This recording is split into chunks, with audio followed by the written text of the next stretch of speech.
నేను ఈరోజు chicken curry చేసుకుంటున్నానండి. ఆయిల్ వేసుకుంటున్నానండి. స్టవ్ వెలిగించుకుందామండి, మర్చిపోయినాను. ఆయిల్ కొంచెం బాగా కాగనివ్వాలండి. నూనె బాగా కాగిన చూడండి. ఇప్పుడు ఉల్లిగడ్డ ముక్కలు వేసుకుంటున్నానండి.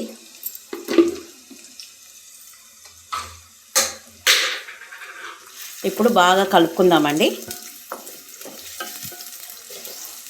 కొంచెం ఎర్ర డాలర్ వచ్చే వరకు వేయించుకుందామండి.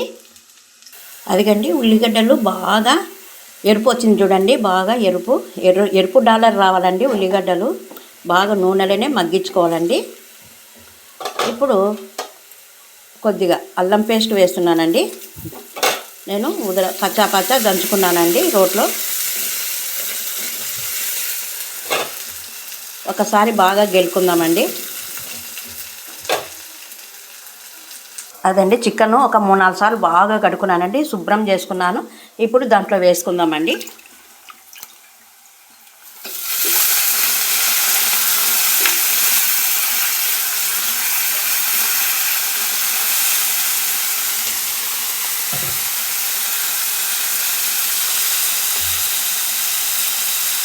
ఇప్పుడు కూడా పచ్చిమిర్చి ఒక 4 వేసుకున్నానండి.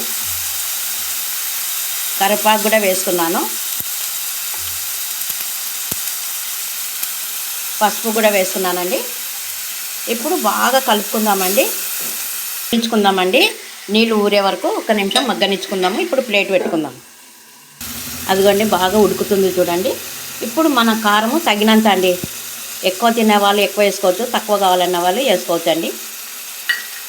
ఇప్పుడు 1 నిమిషం కలుపుకుందామండి.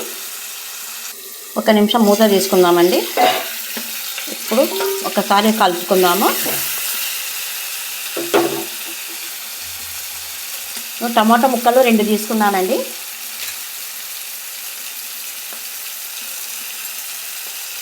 ఇప్పుడు కలుపుకుందామండి. కొద్దిగా వాటర్ వేసుకుందామండి, ఉడికించుకోవడానికి కొద్దిగా వాటర్ మన తగినంత అండి. ఇప్పుడు ఒకసారి కలుపుకుందాము. 1 నిమిషం ఉడికించుకుందామండి. అదిగోండి, ఉడుకుతుంది బాగా. ఇప్పుడు నేను తగినంత ఉప్పు వేసుకుంటున్నానండి.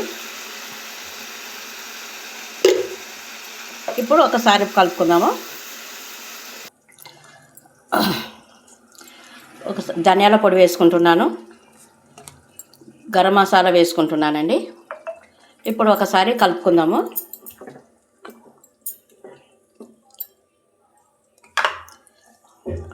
నేను 2 టమాటాలు తీసుకున్నానండి. నేను మళ్ళీ ఇప్పుడు పెరుగు తీసుకుంటున్నాను.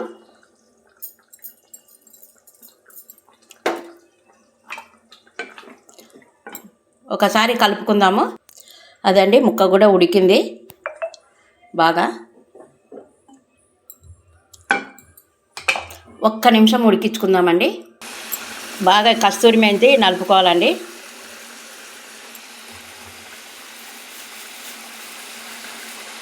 కొత్తిమీర కూడా వేసుకోవాలండి. ఇప్పుడు 1 నిమిషం బాగా కలుపుకోవాలండి. అదండి, చికెన్ రెడీ అండి. సూపర్ టేస్టీగా ఉంటుందండి. మీరు ఈ విధంగా చేసుకోండి. మీకు నచ్చినట్టయితే మీరు చేసుకోండి, లైక్ చేయండి, సబ్స్క్రైబ్ చేయండి. అంతేనండి, చికెను సూపర్ టేస్టీగా ఉంటుందండి. ఇలా మీరు చేసుకోండి.